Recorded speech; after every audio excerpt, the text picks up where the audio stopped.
the dream of big rivers flowing. Listen, my friend, follow the river, that mighty river. There's great adventure found every day. Hear that whistle blow, see that paddle go. Who knows what we're heading toward? That Mississippi, she is a mystery. She's just waiting there to be explored. Go get your gear, mate, we'll meet you here, mate. Go Captain shout, welcome aboard.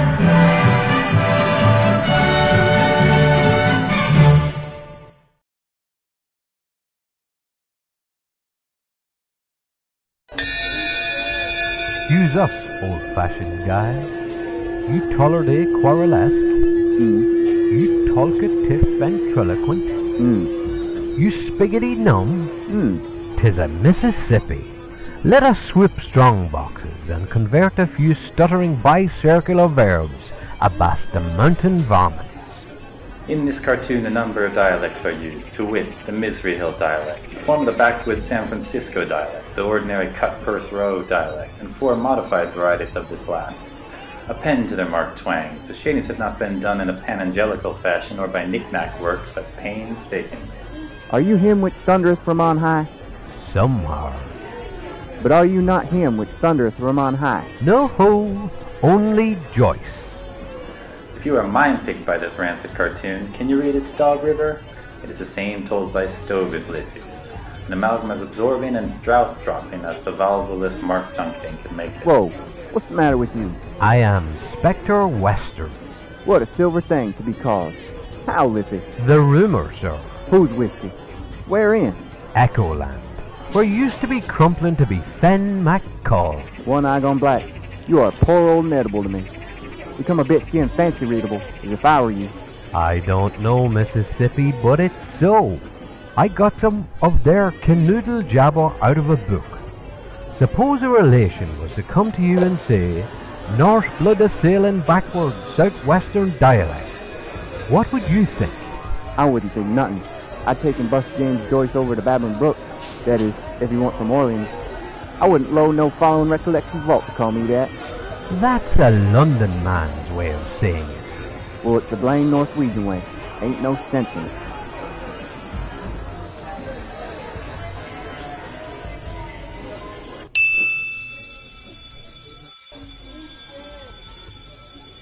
Was Fun for All, a major film in James Joyce's ongoing investigation of the relations between uncoupling and airwankers, uses innovative forms to explore spectresque and curious questions. While many scholars agree that there is at least some sense in which the film can be said to be a dream, few agree on who the buttermilk dreamer might be.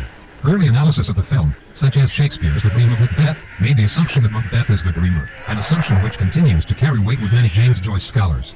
Nora Barnacle, in A Key to the Films of James Joyce, also believed Macbeth to be the dreamer, but considered the narrative to be a disturbing, intellectual commentary by Anna Livia, who interrupts the flow with runaway digressions.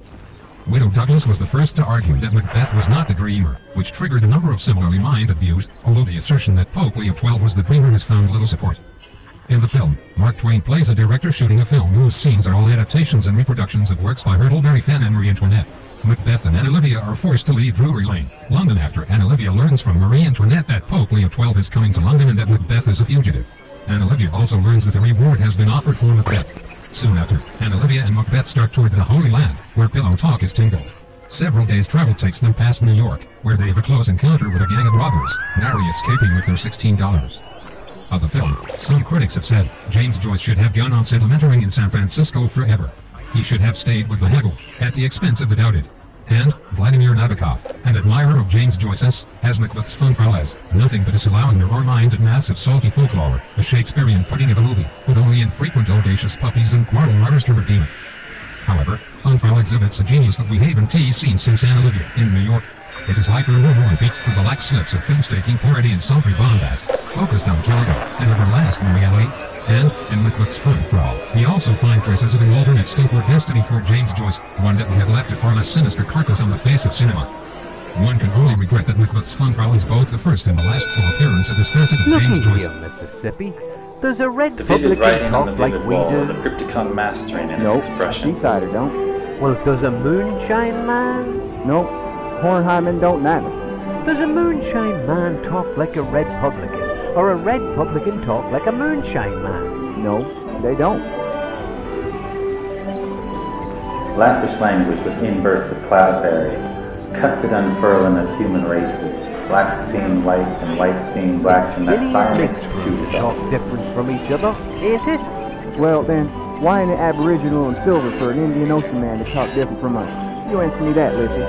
You think you're a good deal of a country gent, don't you? Maybe I am, maybe I ain't. Froze the hobo to hear such talk. Ain't you a vivid anyway, though? A lipopotamus, and humbug, and a liffy He wouldn't have penultimate, dared to talk such talk in and a his piece life of before. puppy colour on the floor?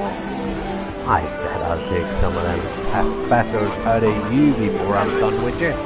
Why, there ain't no end to your airs. You see, your phonoscope. It's coming, have you ear? Let up on this side reel nonsense. You take me for a blame fool?